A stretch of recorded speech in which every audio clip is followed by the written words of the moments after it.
I have consolidated everything I know about this camera and how to get the best footage out of it into a course. And you're watching a 5-minute-ish free sample of the 3.5 hour total thing. Gonna need some coffee.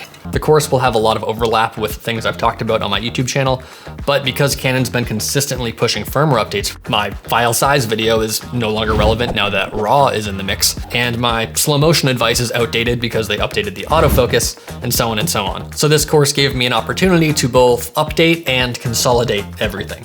So let's get into some highlights from the course. The kind of confusing thing about this menu is that it only shows you one file type at a time. You can see at the top it says XFAVC.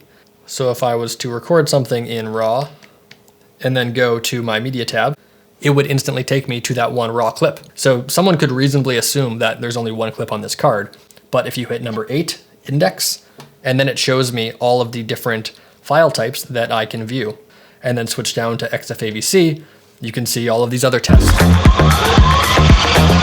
A gain of somewhere between 10 and 15 is what I find to be most useful, and a frequency I never go above 1. Because when you raise the frequency, the camera starts to think that the noise in the image is something that it wants to focus on. So you'll start to have like a red hue over everything in low light environments when you have the frequency turned up. So I would keep that at 1, and only items with real detail, not just noise, will appear red.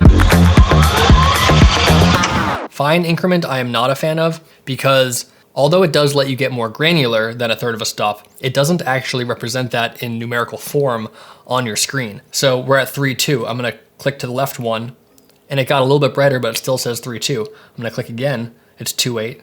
Click again, it got brighter, but nothing changed numerically, and then it goes to 2.5. If I was trying to match two cameras in an interview setup with a close-up and a wide shot, and I told my second camera operator I'm at a 2.5, I like to know that when they're at a 2.5, they're actually at a 2.5 and not a fine increment above or below a 2.5.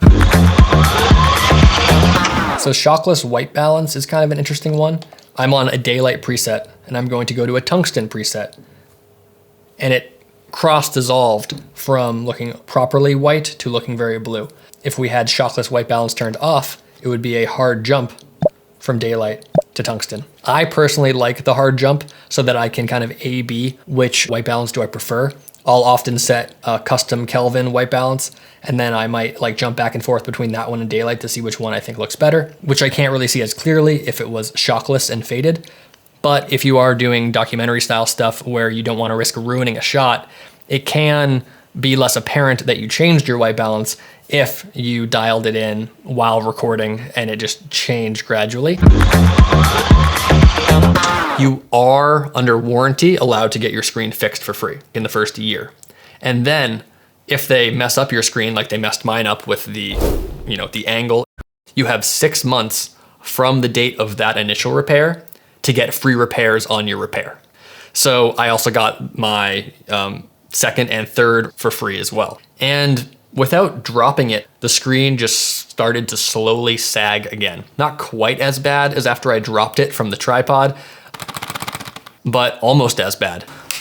When I talked to someone on the customer service line, I think they told me it would be a few $100s maybe to fix it. I figured I might as well pay whatever it costs to get the monitor hinge fixed, because it's pretty annoying to have that clicking and the shaking. And good news, they emailed me yesterday and said it's covered. And this one was well over a year after the last repair. If you bought the camera less than a year ago, definitely send it in. They'll replace it for free. Well, they'll fix it for free. And even if you're past the 6-month window of the original repair, in my experience, anecdotally, they still haven't charged me for any of these repairs.